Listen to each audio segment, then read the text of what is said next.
Hi, it's Scott. ROCKFILE back with another podcast review. Going to talk about the 4K edition of the 2025 film Sinners.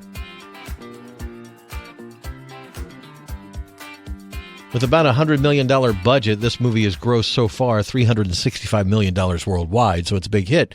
Critical and commercial hit. Funny, when I was about to do this, I saw on Reddit, there was a topic, why Sinners is not a great movie and why fake positive reviews are ruining Hollywood. Rewatching this movie a second time, this movie is one of the best made movies of the year. It is, well, the blueprint of how to make a good film, from the cinematography to the acting to how everything's put together, the story comes together, you name it. If somebody saw this and went, oh, it's just kind of basically a black take on From Dusk Till Dawn, you missed the point. Actually, you missed several points of the film. Rewatching it at home, I got it on Thursday night. It comes out tomorrow. I'm recording this on Monday, July the 7th. I got it last Thursday. I pre-ordered it from Grub. I actually pre-ordered it the moment I walked out of the movie theater when it was in theaters. I walked out. I knew the pre-order went up that day, and I was like, I'm going to watch that movie again. I'm buying it right now. Well, I pre-ordered the Steelbook from Gruv, G-R-U-V, which is owned by Universal. And they sold out of it. Amazon sold out of it. Walmart sold out of it. Everybody sold out of it. So now there's people all over the place going, how come I can't get the Steelbook? Well, because this is one of those, like Oppenheimer was, that when the pre-orders went up, they completely sold out of the limited edition version of it. You can still get the regular 4K, but if you're into Steelbooks, you may be SOL on this, because I don't think a single one made it to stores after all the pre-orders dried up. I'm going to get into a few spoilers here, so if you haven't seen the movie yet, go listen to my previous review that I did a couple months ago when the movie was out. I stayed away from spoilers till the end. This one, I'm going to get into spoilers and talking about the Blu-ray.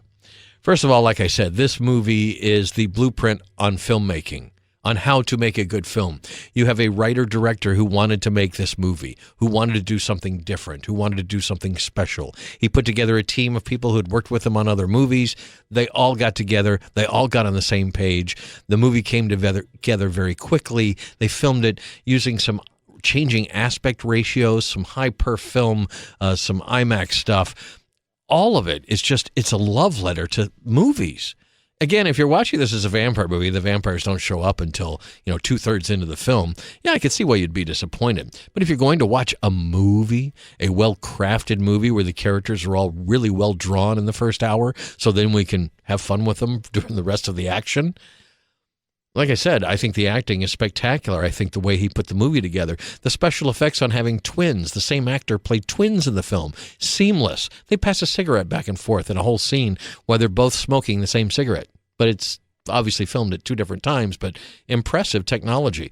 But even aside from all of that, special effects that don't look special, there is a fair amount of R-rated gore, some adult situations and stuff. This is not your typical Hollywood movie. Never wasn't meant to be. That it's become a big hit shocked everybody, including Ryan Coogler, who wrote and directed it.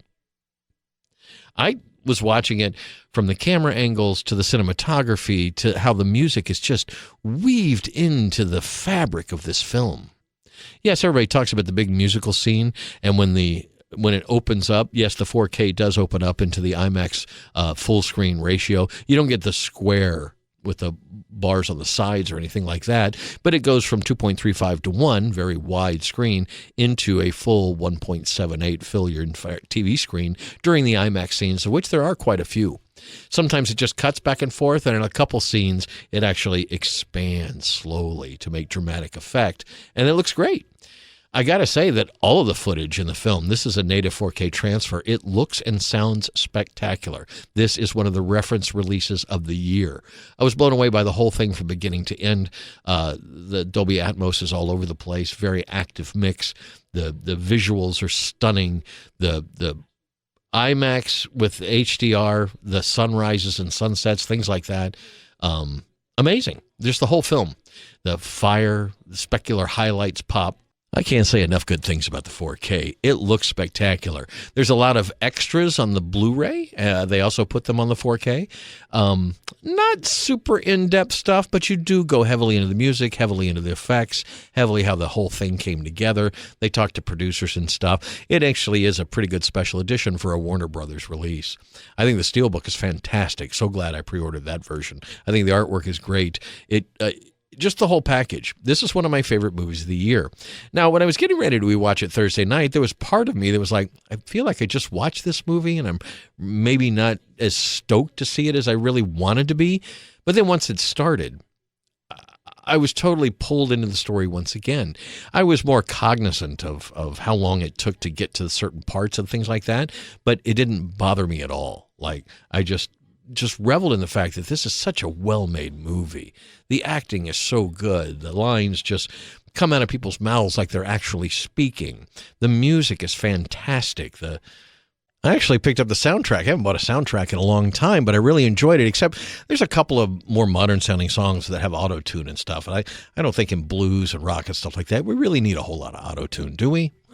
Anyway, I feel like I'm repeating myself. If you are looking to pick this up when it comes out this week on 4K, don't even question it. It looks spectacular, sounds spectacular, and it is one of the better made movies of the year. It may not be your cup of tea. You may not like the subject matter. You may not like the violence. You may not, it may not be your cup of tea, but this is, without a doubt, one of the best made movies of the year. You can't really argue the craftsmanship of it.